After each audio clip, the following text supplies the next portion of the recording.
여러분 안녕하세요. 한 주 건강히 잘 지냈죠?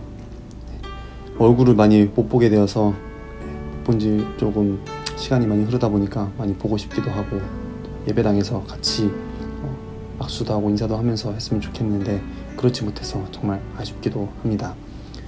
코로나19가 아직은 좀 많이 나아지는 것 같지는 않고 그래도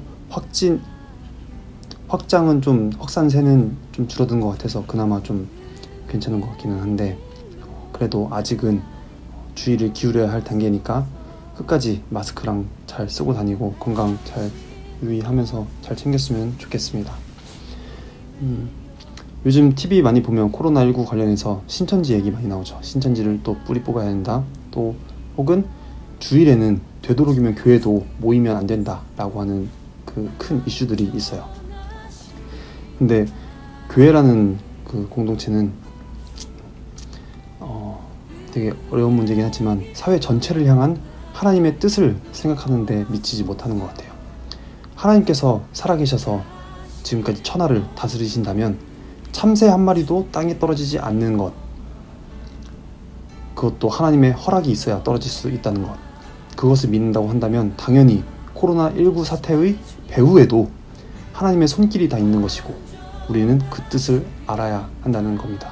그래서 높으신 하나님의 뜻을 우리 인간의 부족한 또 작은 생각과 또 마음으로 그것을 파악할 수는 없지만 그래도 믿음으로 또 기도하면서 하나님의 뜻이 무엇인가를 잘 보면서 생각해 보면서 그렇게 잘 견뎌 나갔으면 좋겠습니다. 네, 2020년 3월 8일 사순절 둘째 주일 예배를 시작하도록 하겠습니다. 먼저 사도신경 외우심으로써 우리의 신앙을 고백하겠습니다. 전능하사 천지를 만드신 하나님 아버지를 내가 믿사오며 그 외아들 우리 주 예수 그리스도를 믿사오니 이는 성령으로 잉태하사 동정녀 마리아에게 나시고 본디오 빌라도에게 고난을 받으사 십자가에 못 박혀 죽으시고 장사한 지 사흘 만에 죽은 자 가운데서 다시 살아나시며 하늘에 오르사 전능하신 하나님 우편에 앉아 계시다가 저리로서 산자와 죽은 자를 심판하러 오시리라. 성령을 믿사오며 거룩한 공예와 성도가 서로 교통하는 것과 죄를 사하여 주시는 것과 몸이 다시 사는 것과 영원히 사는 것을 믿사옵나이다. 아멘.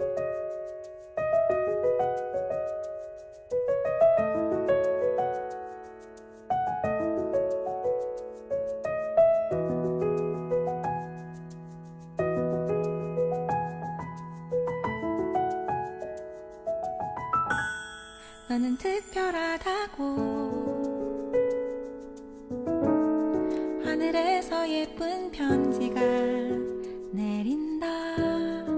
넌 소중하다고 알고 있었냐며 내게 말을 건다. 달라야 할 이유도 눈여겨볼 이유도 없는 역시 창조주께 대충 지음받은 것은 없다. 너는 특별하다고 하늘에서 예쁜 편지가 내린다. 넌 소중하다고 알고 있었냐며 내게 말을 건다.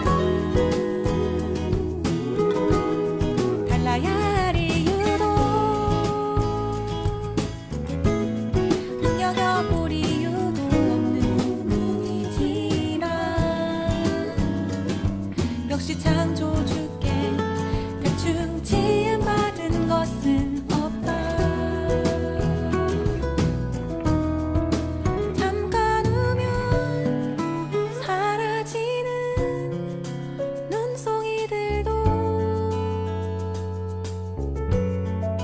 하나하나 이렇게 세심하게 그분의 관심을 받았다.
네, 오늘 저와 여러분에게 주시는 하나님의 말씀은 창세기 12장 10절로부터 13절까지의 말씀입니다.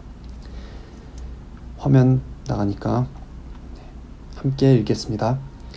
그 땅에 기근이 들었으므로 아브람이 애굽에 거류하려고 그리로 내려갔으니 이는 그 땅에 기근이 심하였음이라. 그가 애굽에 가까이 이르렀을 때에 그의 아내 사레에게 말하되 내가 알기에 그대는 아리따운 여인이라. 애굽 사람이 그대를 볼 때에 이르기를 이는 그의 아내라 하여 나는 죽이고 그대는 살리리니 원하건대 그대는 나의 누이라 하라. 그러면 내가 그대로 말미암아 안전하고 내 목숨이 그대로 말미암아 보존되리라 하니라.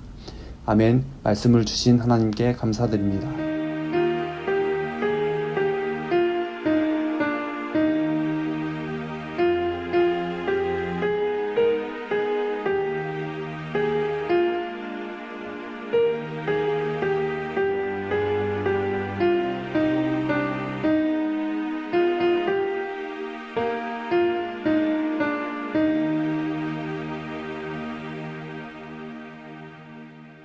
기도하겠습니다. 항상 최선의 결과를 안겨주시기 위해 역사하시는 하나님, 오늘도 지극히 높으신 당신의 이름을 찬양하기 위해 모인 사랑하는 저희 모두에게 하늘의 기쁨을 맛볼 수 있도록 인도해 주시옵소서. 오늘도 저희 가운데 함께 하시는 하나님, 저희의 생각과 말과 행동을 인도해 주시기를 간절히 소원합니다. 너무도 이기적이고 편협한 저희입니다. 겉으로는 의인인 것 같으면서도 죄악으로 가득한 저희를 용서해 주시옵소서. 예수님께서는 자신을 향해 침을 뱉고 채찍질하는 사람들을 용서하시고 감싸 주셨습니다. 십자가상에서도 그들을 용서해 달라고 기도하신 주님을 바라봅니다. 사순절을 보내고 있는 이 시기에 주님께서 십자가상에서 당하신 고통을 생각하면서 겸손하게 해주시옵소서. 사랑하게 해주시옵소서. 하나님의 나라와 하나님의 복음 때문에 저희가 받는 고난과 고통, 순교자의 심정으로 견뎌 이기게 하시고 그로 인해 넓어져가는 하나님의 나라와 복음을 기쁨으로 바라보는 믿음의 눈들이 열리게 해주시옵소서.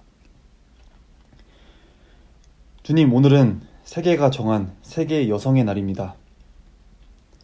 낳고 번성하라신 하나님의 말씀대로 해산의 고통을 딛고 새 생명을 잉태하고 키워가는 그들의 수고를 기억하시고 놀라운 하늘 은혜 속에 살아가는 여성들이 되게 해 주시옵소서. 가정을 위해서 헌신하는 여성들에게 이 세상의 모든 가치를 신앙의 눈으로 헤아려 볼 수 있는 지혜를 허락해 주시옵소서. 이 순간에도 정신적, 육체적 고통에서 신음하는 모든 여성이 자신 안에 계신 하나님의 영을 믿고 그 믿음이 마음을 또 삶을 지배할 수 있게 도와주시옵소서. 우리 주님 예수 그리스도의 이름으로 기도드립니다. 아멘.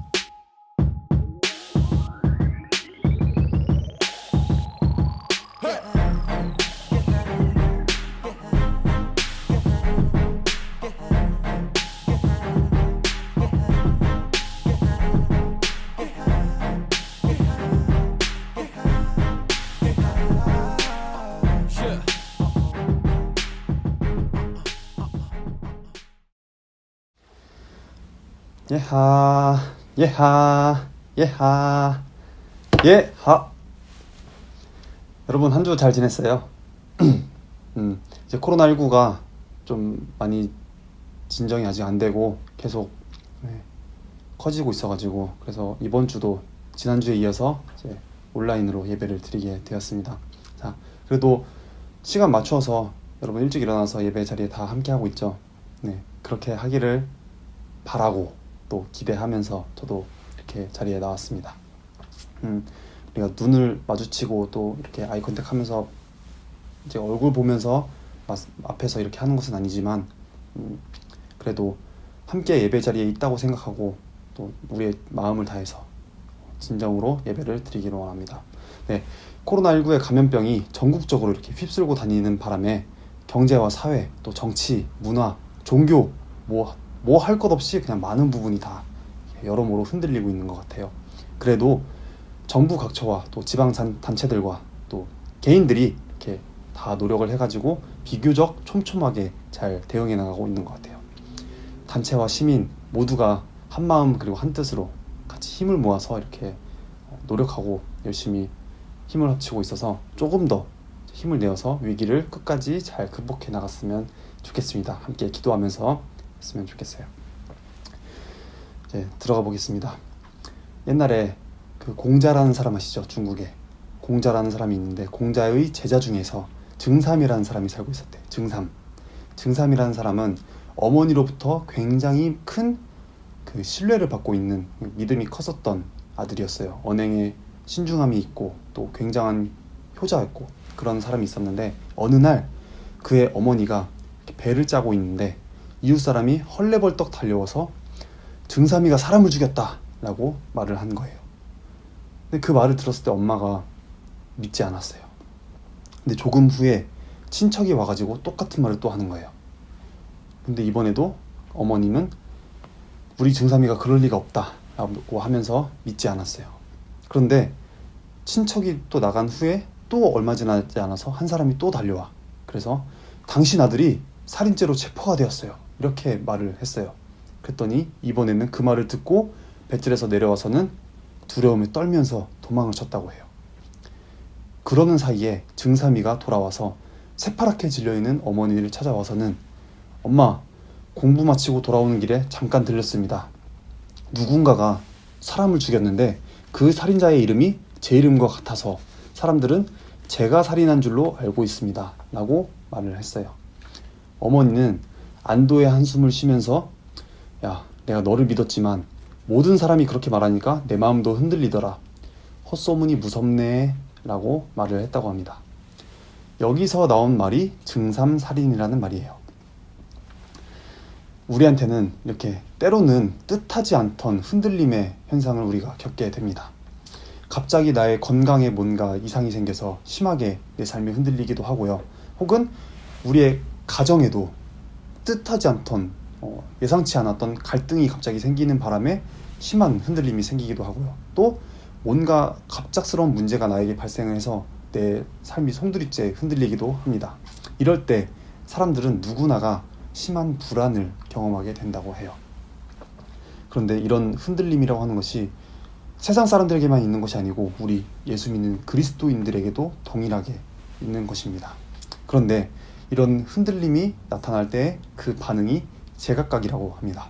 어떤 사람은 믿음 때문에 인생의 흔들림이 약화되거나 혹은 그게 없어지기도 해. 근데 어떤 사람은 인생의 흔들림 때문에 믿음 자체가 흔들릴 때가 있다는 겁니다. 오늘 읽은 본문을 보게 되면 믿음의 조상인 아브라함에게도 뜻하지 않던 인생의 흔들림이 있다는 것을 보게 됩니다. 사실 지난주에 이어서 창세기 12장을 쭉 보고 있는데 창세기 12장에 걸쳐서 볼 때 전혀 다른 두 아브라함을 만날 수가 있습니다. 먼저 지난주에 봤었던 1절에서 9절까지의 모습의 아브라함의 모습을 보면 아브라함의 나이가 75세가 되었을 때 하나님께서 갑자기 그에게 나타나서 이렇게 명령을 하십니다. 너의 조상과 너의 부모와 그 친척과 아비 집을 떠나서 내가 너에게 보여줄 땅으로 가거라. 이렇게 갑자기 이민을 가라고 명령을 하십니다. 왜 이민을 가야 되지? 어디로 가야 되지? 구체적인 내용도 없이 그냥 밑도 끝도 없이 이민 가라고 하는 것입니다. 다만 아브라함이 큰 민족을 이루겠고 또 그 이름이 창대하게 될 것이다 라고 하는 약속만 있을 뿐입니다. 그런데 아브라함은 그 말씀을 믿고 이민길에 나섭니다. 그래서 그가 지금까지 75년 동안 나름대로 기반을 잘 잡고 살아왔던 정든 고향 땅을 다 버리고 그 나이에, 늙은 나이에 이민을 간다는 일은 쉬운 일이 아닐 겁니다.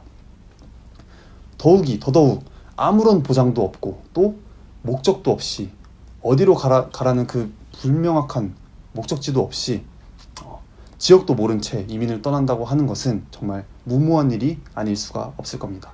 그런데 아브라함은 하나님을 믿고 그 명령에 순종해서 이민길을 떠나게 됩니다. 정말 믿음의 조상다운 모습인 것입니다. 다음으로 오늘 본문에 나타난 아브라함입니다. 가나안 땅에 이민을 오게 된 아브라함은 기근이 들었다고 하나님께서 인도해 주신 약속의 땅 가나안을 등지고 애굽으로 내려가게 됩니다. 이집트로 갑니다. 하나님께 묻지도 않고 하나님의 인도하심도 없이 그저 살아보겠다고 해서 약속의 땅을 도망치듯이 떠나게 됩니다. 그런데 애굽은 마냥 좋은 곳만은 아니었나 봐요. 배고파서 살 길을 찾아 떠난 길인데 새로운 문제가 생기게 됩니다. 사람들로부터 뭔가 소문을 들은 모양인지 아브라함은 애굽 사람들이 자신과 사라를 보고서 어떻게 할 것인가를 예상을 하게 된 겁니다. 애굽 사람들이 나와 사레가 부부인 것을 알게 된다면 나는 죽이고 와이프인 사레는 빼앗아갈 것이 분명하다. 그렇게 될 가능성이 많다. 그래서 이 상황을 어떻게 벗어날 것인가를 고민하다가 사레를 딱 불러세우고 심각하게 말합니다. 만약에 사람들이 물어보면 아내가 아니고 누이 동생이라고 말하세요. 자기 하나 살겠다고 아내를 누이라고 거짓말을 합니다. 그리고 아내를 바로에게 빼앗기고도 아무런 조치도 하지 않습니다. 대단히 정말 실망스러운 모습입니다. 지금까지 보았던 그 대단한 믿음의 모습은 다 어디로 갔습니까? 애굽으로 내려가는 동안에, 그리고 애굽에서 아내를 빼앗기는 동안에 하나님의 약속을 따르는 믿음이 보이지 않습니다. 그렇습니다. 아브라함은 대단한 믿음의 소유자였어요. 그런데 그 믿음이 심하게 흔들리고 말았습니다. 그의 인생이 흔들릴 때 그의 믿음마저 심하게 흔들리고 만 것입니다. 이것은 아브라함만의 이야기가 아닙니다. 우리에게도 흔하게 일어날 수 있는 일입니다. 아니, 이미 너무도 보편적으로 우리에게 일어나고 있는 일이라고 할 수가 있습니다. 우리는 아브라함의 이 이야기를 통해서 나름대로 교훈을 얻을 수 있어야 하겠습니다. 그래서 우리의 삶이 흔들릴 때, 또 심하게 휘몰아칠 때에 믿음마저도 흔들리는 일이 없어야 하겠습니다. 오히려 믿음으로 인생의 흔들림을 잘 극복할 수 있어야 하겠습니다. 그러면 왜 믿음이 흔들릴까 하는 것을 볼게요. 첫 번째는 잘못된 기대 때문입니다. 본문 10절을 보면 이렇게 시작합니다. 그 땅에 기근이 들었으므로. 여기서 그 땅이라고 하는 것은 바로 가나안 땅을 말합니다. 하나님께서 인도하셔서 정착하게 된 땅입니다. 정든 고향 땅을 버리고 큰 기대를 안고 찾아온 땅입니다. 그런데 그 땅에서 아브라함이 처음 겪게 된 일이 바로 기근입니다. 이 기근으로 인해서 아브라함의 인생이 심하게 흔들리게 되는 거예요. 그래서 75세가 되어서 다 늙은 할아버지가 되어서 가족들을 다 가자 하고 이끌고서 고향을 다 버리고 떠나와서 정착한 땅에서 기근을 맞게 되니까 앞으로 살아갈 일이 막막하게 된 겁니다. 이미 논 처지인데 아는 사람도 없고 도움을 청할 사람도 없었을 겁니다. 자칫하면 온 식구가, 자기 따라서 온 식구가 다 굶어 죽게 생겼습니다. 무척이나 불안하고 인생 자체가 흔들리게 되었을 겁니다. 사실 아브라함은 가나안 땅에 올 때 정말 큰 기대를 갖고 있었을 거예요. 지난주에 봤던 창세기 12장 2절을 보면 내게 복을 주어 라고 말씀하셨습니다. 하나님께서 가나안 땅에 가면 아브라함이 과거에는 누리지 못했던 복을 받게 될 것이다 라고 약속하신 것입니다. 아브라함은 이 약속을 붙잡고 가나안 땅에 왔습니다. 도대체 하나님께서 우리와 나와 우리 가정에 어떤 복을 내려주실까? 큰 기대가 가득했을 겁니다. 그런데 복은커녕 아무것도 없는 겁니다. 오히려 기근 때문에 자기와 모든 가족이 굶어 죽게 생긴 겁니다. 기대가 졸지의 실망으로, 아니 그 이상으로 변해버렸을 겁니다. 그러자 그동안의 가나안으로 지금까지 올 수 있도록 자기를 지탱해 주었던 믿음이 다 흔들리기 시작했던 겁니다. 그런데 따지고 보면 아브라함의 기대는 기대일 뿐이에요. 기대에 불과한 겁니다. 하나님께서 아브라함이 기대했던 것 그대로 약속하신 적이 없습니다. 하나님은 그저 너에게 복을 줄 것이다 라고 약속하신 것은 있습니다. 그런데 그 복이 무엇인가 하는 것에 대해서 아브라함이 자기 나름대로 이제 해석을 하다 보니까 그런 기대를 하게 된 것뿐입니다. 하나님께서 아브라함에게 약속하셨던 그 복은 단순히 이 세상에서 그냥 잘 먹고 잘 살고 많이 갖고 많이 누리고 하는 그런 것을 의미하는 것이 아니었습니다. 하나님의 뜻대로 살며 하나님과 동행하며 하나님의 동역자로 살아가는 것, 그렇게 쓰임받는 것을 말하는 겁니다. 나아가서 저 영원한 하나님의 나라에 가게 되는 것, 그렇게 살게 되는 것을 말하는 것입니다. 그러니 아브라함이 가지고 있었던 기대는 잘못된 기대가 아닐 수 없었을 겁니다. 오늘도 이렇게 잘못된 기대를 갖고 안고 살아가는 사람이 적지 않을 것입니다. 그리고 더군다나 그 기대를 자꾸 부추기는 메시지가 넘쳐나고 있습니다. 예를 들어서 예수 믿으면 잘 된다. 야, 내가 기도했더니 얼마나 잘 됐는지 봐라. 예수 믿으면 부자 된다. 혹은 자식이 잘 된다. 등등. 이런 기대를 갖고 이런 기대에만 몰두해서 신앙생활을 하게 된다면 한번 우리에게 인생이 휘몰아칠 때, 흔들릴 때 우리의 믿음 역시도 심하게 흔들리게 되는 것입니다. 사랑하는 여러분, 예수 믿으면 누구나가 세상적인 복, 물질적인 그런 복을 누리는 것이 아닙니다. 때로는 우리가 고난을 겪을 수도 있습니다. 또 때로는 우리가 십자가를 지고 눈물의 골짜기를 걸어야 할 수도 있습니다. 그래서 우리는 잘못된 기대에 현혹되어서 거기에 목매어서 그렇게 살아가면 안 되는 것입니다. 그리고 우리 안에 자리 잡고 있는 잘못된 기대들을 내려놓을 수 있어야 하는 것입니다. 이해가 되죠? 그리고 두 번째로는 인내가 부족하기 때문에 믿음이 흔들립니다. 인내가 뭐죠? 인내는 참고 견디는 것입니다. 쉽게 말해서.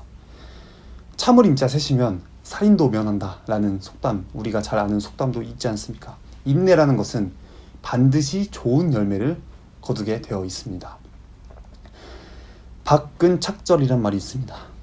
비틀어져서 꾸불꾸불한 뿌리, 그리고 헝클어져 있는 그 마디에 부딪혀보지 않고서는 아무리 날카로운 칼이 있다고 하더라도 그 칼도 그 진가를 알 수가 없다라는 것입니다.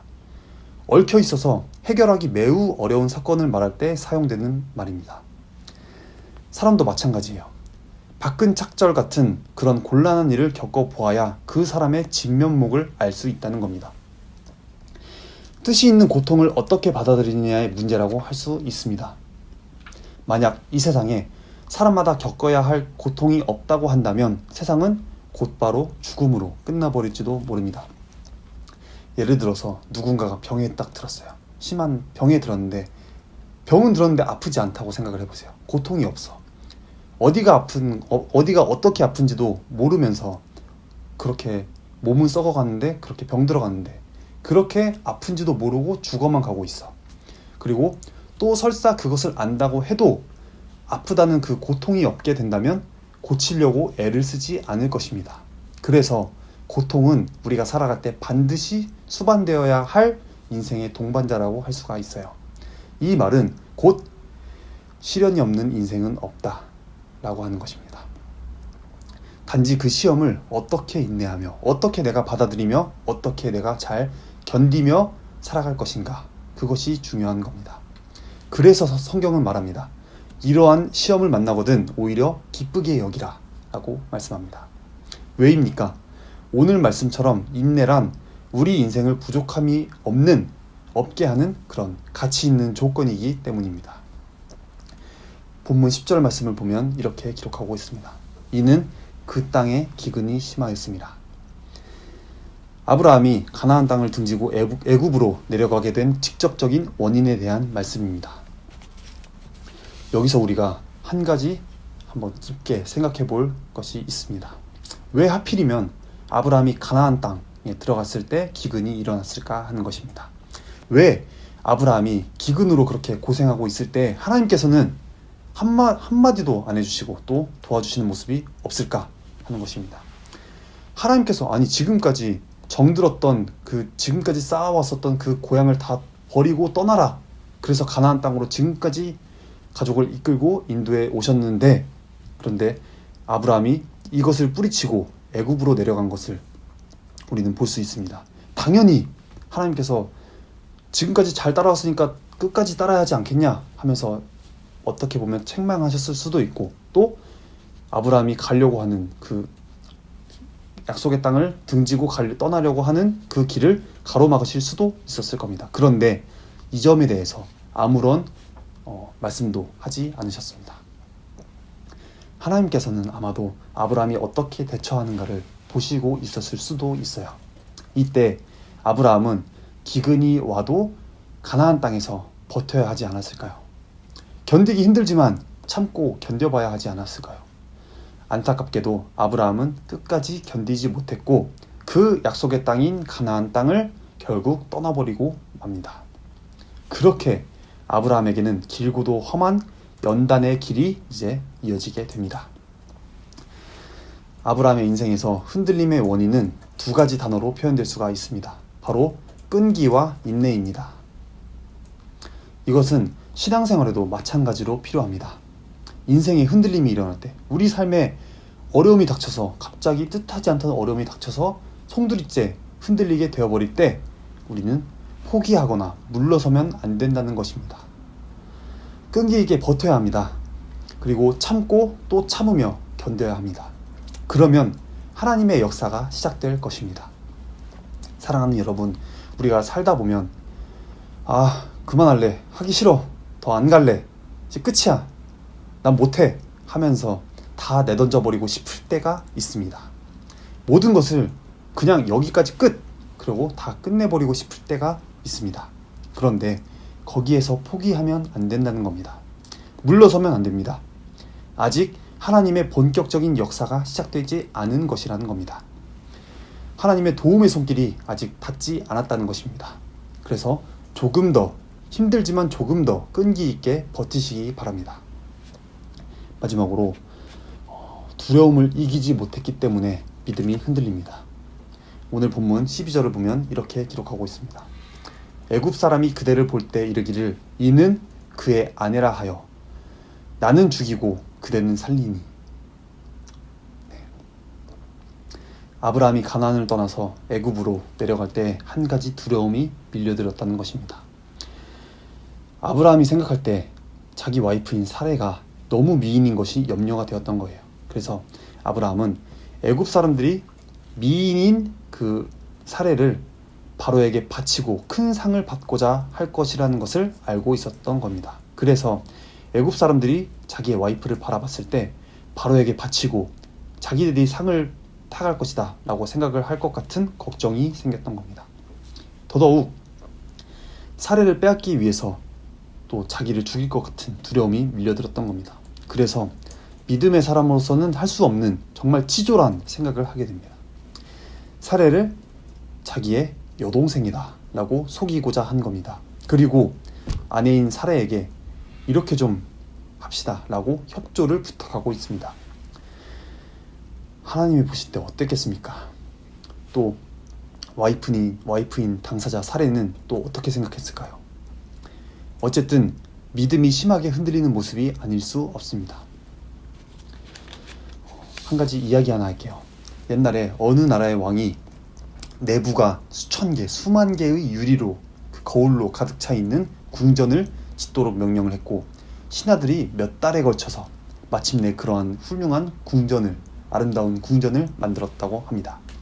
근데 내부가 그렇게 수만 개로 이렇게 딱 둘러싸여 있는 그 궁전은 내일 아침 왕이 첫 발을 딱 내디디면서 이제 개시할, 들여놓기만을 기다리고 있었습니다. 그런데 궁전이 딱 오픈되기 딱 하루 전날 밤에 어떤 그 떠돌이 개 한 마리가 이렇게 새길로 어떻게 알려지지 않았던 비밀 통로로 이렇게 딱 들어오게 됐어요. 우연히 떠돌아온 그 개 한 마리가 텅 빈 궁전 안으로 들어오게 되는데 궁전 안에는 그 궁전 안에 들어온 개가 깜짝 놀란 거야. 사방이 팔방이 수천 개 수만 개의 유리로 싹 이렇게 둘러 있으니까 수만 마리의 개들이 자기를 보면서 훔친 놀라서 자신을 바라보고 있는 게 아닐까요? 그래서 개가 두려움과 또 불안감에 젖어서 막 짖어대기 시작했어요. 근데 자기가 딱 이렇게 한번 딱 짖으니까 수천 마리 수만 마리의 개들이 똑같이 동시에 이렇게 월월월월 하면서 다 같이 으르렁대면서 짖기 시작한 거예요. 그래서 그 개가 정말 무시무시한 표정으로 으르렁대면서 자기 이외의 다른 개들을 향해서 그렇게 위협하면서 으르렁거렸고, 수천 수만 마리의 개들 역시 똑같이 무시무시한 표정으로 그렇게 자기를 향해서 으르렁거렸던 겁니다. 다음 날 아침 이제 왕이 첫 발을 딱 내디디려고 궁전문을 딱 열었을 때 사람들은 떠돌이 개의 시체를 딱 발견하게 되었습니다. 그 개는 세상에서 가장 고통스러운 표정으로 죽어가고 있었습니다. 그렇습니다. 두려움이라고 하는 것은 마치 거울 속에 비쳐있는 허상일 수가 있다는 겁니다.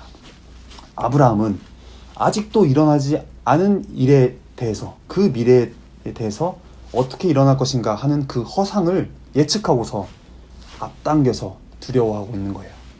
우리가 두려워하고 있는 많은 것들이 이렇게 비슷하게 허상일 경우가 많다는 겁니다. 그래서 우리가 그 개처럼 거울 속의 허상에 자꾸 둘러싸여서 거기에 시선을 빼앗기게 되면 우리도 역시 두려움에 사로잡히게 되는 겁니다. 그리고 그 두려움에 사로잡히게 되면 우리 안에 있는 믿음이 송두리째 흔들리게 되는 것입니다. 그래서 우리는 밀려오는 두려움과 싸워서 이겨야 하는 것입니다. 다른 이야기 하나 할게요. 한 어린아이가 꼬마아이가 아빠와 함께 동물원에 갔습니다. 그래서 이제 쭉 둘러보면서 여러 동물들을 딱 보다가 어느 지점에 딱 이르렀어요. 거기서는 호랑이가 이제 딱 돌아다니고 있었습니다.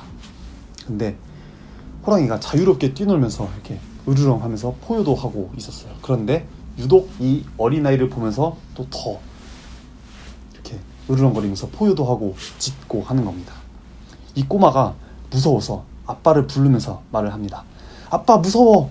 호랑이가 나 당장이라도 물어가면 어떡해. 아빠 도와줘. 무서워. 이렇게. 네. 오지 마세요. 네. 그래서 아빠가 대답했습니다. 호랑이만 보지 말고 여기 있는 그 철망을 좀 보거라. 호랑이는 여기 있는 이 철망 때문에 너를 물 수가 없어. 라고 아빠가 이야기를 했어요. 그렇습니다. 많은 사람이 두려움의 대상만 그렇게 본다는 겁니다. 하나님께서 쳐놓으신 철망을 바라보지 못한다는 겁니다. 그래서 두려움에 사로잡히게 된다는 거예요. 사랑하는 여러분, 하나님께서 여러분과 함께 하십니다. 아멘. 여러분을 그냥 그 일로 망하게 그렇게 그냥 내버려두지 않는다는 겁니다. 그 일 때문에 죽게 내버려두지 않는다는 겁니다. 두려움을 떨쳐버리시기 바랍니다. 어떤 사람은 그 흔들림 때문에 자기가 갖고 있었던 믿음 자체도 흔들리게 돼요. 그런데 어떤 사람들은 그 믿음으로 인해서 인생의 흔들림을 이겨냅니다. 사랑하는 여러분, 때로는 잘못된 기대가, 우리가 갖고 있는 잘못된 기대가 우리의 삶과 우리의 믿음을 흔듭니다. 그래서 우리는 잘못 갖고 있는 잘못된 기대를 내려놓을 줄 알아야 합니다.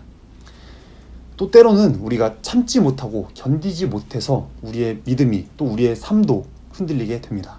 그래서 끈기와 인내를 갖고 잘 견뎌내야 합니다. 그리고 때로는 두려움 때문에, 허상과 같은 두려움 때문에 삶이 흔들리는 순간 우리의 믿음도 동시에 다 흔들리게 됩니다. 그래서 우리 안에 있는 두려움을 극복해내야 하는 것입니다. 두려움을 떨쳐내야 하는 것입니다. 우리는 믿음의 사람입니다. 오히려 우리의 삶이 흔들릴 때 믿음이 우리 인생을 붙잡아 줄 수 있어야 하겠습니다. 기도하겠습니다. 믿음의 사람을 통해 기적을 베푸시는 하나님, 우리가 기도할 때 확신하는 믿음을 갖게 도와주시옵소서. 사람들은 문제 앞에서 절망하고 포기하지만 그 순간 하나님은 일하시고 인간의 절망이 하나님의 시작임을 알게 해 주시옵소서. 사람의 생각을 뛰어넘어 역사하시는 하나님, 우리의 생각으로는 상상할 수 없는 능력의 주인이심을 고백하며 찬양합니다. 우리의 삶 가운데 원하지 않는 문제와 환란이 일어날 때가 있습니다.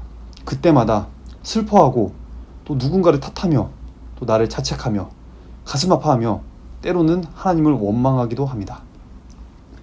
그런 문제가 있다는 것이 하나님의 축복을 경험할 수 있는 때임을 알게 해 주시옵소서. 부족함을 느낄 때 기적이 왔음을 믿습니다. 우리가 문제를 그냥 문제로 바라보는 것이 아니라 믿음의 눈으로 축복을 가져오는 원인으로 보면서 승리하게 도와주시옵소서. 사랑하는 주님, 사순절을 지나면서 우리의 마음속에 진실로 그리스도의 사랑을 깨우쳐 주시옵소서. 주의 자녀로서 빛이 되고 소금이 되게 하셔서 그리스도인으로서의 적극적인 삶을 살아가며 주님의 고난을 저버리지 않도록 도와주시옵소서. 우리를 사랑하시는 예수 그리스도의 이름으로 기도드립니다. 아멘. 주님께서 가르쳐주신 기도 드리시겠습니다. 하늘에 계신 우리 아버지여, 이름이 거룩히 여김을 받으시오며 나라에 임하옵시며 뜻이 하늘에서 이룬 것 같이 땅에서도 이루어지이다. 오늘날 우리에게 일용할 양식을 주옵시고 우리가 우리에게 죄 지은 자를 사하여 준 것 같이 우리 죄를 사하여 주옵시고 우리를 시험에 들게 하지 마옵시고 다만 악에서 구하옵소서. 대개 나라와 권세와 영광이 아버지께 영원히 있사옵나이다. 아멘. 네, 광고하겠습니다. 코로나19의 확산에 따른 감염을 예방하기 위해서 교회 내의 모임이 당분간 없습니다. 아직 조심하는 단계에 있고요. 안정되어서 다시 이제 만나서 예배드릴 수 있는 날을 손꼽아 기다리며 또 모두가 안전하게 그날까지 건강하게 잘 지낼 수 있도록 함께 기도해 주시기 바랍니다. 네, 지금 저희는 사순절을 보내고 있습니다. 사순절은 이제 제의 수요일부터 부활주일 전까지 주일을 뺀 40일간을 말합니다. 이 기간 부정한 일을 멀리하고 우리를 위해서 고난당하신 예수님을 묵상하시기 바랍니다. 네, 사순절과 고난주간 부활주일 일정 확인해 주시기 바랍니다. 사순절 기간 전교인 신약 통독을 진행하고 있습니다. 나누어 드린 표를 참고하고 읽고 체크해 오세요. 그리고 담임 선생님께 확인받아 주시면 되겠습니다. 그래서 사순절 40일 동안 이렇게 지난번에 나눠드린 성경 통독표에 이렇게 체크를 다 해서 보면은 부활주일 때 그때 다 걷어서 이 통독표에 체크한 만큼 해서 이거를 이제 현금으로 바꿀 거예요. 그래서 우리가 이렇게 성경 통독에 참여해서 많이 쌓은 것들이 나중에 지금은 보지 못하는 분들이 눈을 뜰 수 있는 그 계안 수술을 하는데 우리가 보태게 될 겁니다. 그래서 옛날에 저금통 했었던 거 기억나죠? 그거 대신 이렇게 말씀을 읽는 걸로 적립한다고 생각하면 돼요. 그렇게 진행을 할 거고, 다음 화면 보면은 우리가 성경 통독표를 옛날에 나눠줬었는데 혹시 못 가져갔던 친구들 혹은 잃어버린 친구들이 있으면 이거 보고 확인을 한번 해주세요. 그리고 혹시 잃어버린 분 있으면 담임 선생님께 말씀해 주시면 선생님이 이제 스크린샷으로 찍어서 카톡으로 보내주실 거예요. 네, 끝까지 남은 기간 성경 통독 화이팅 하시겠습니다. 이제 앞으로 당분간 가족 예배식으로 집에서 부모님과 함께 예배를 드릴 수 있도록 교회에서 준비를 할 거예요. 그거를 부모님 연락처로 아마 갈 텐데 함께 클릭해서 함께 예배 순서에 따라서 예배했으면 좋겠습니다. 네, 그리고 헌금은 당분간 이제 코로나가 진정되기 전까지는 드리지 않겠습니다. 우리는 온라인 그 계좌를 열지 않아서 그냥 지금 우리 온라인으로 예배 드릴 때는 모아두었다가 다시 예배당에 나와서 예배 드릴 때 그때 함께 드리시기 바랍니다. 네, 광고 마치겠습니다. 이상입니다. 자, 하나, 둘, 셋, 예바!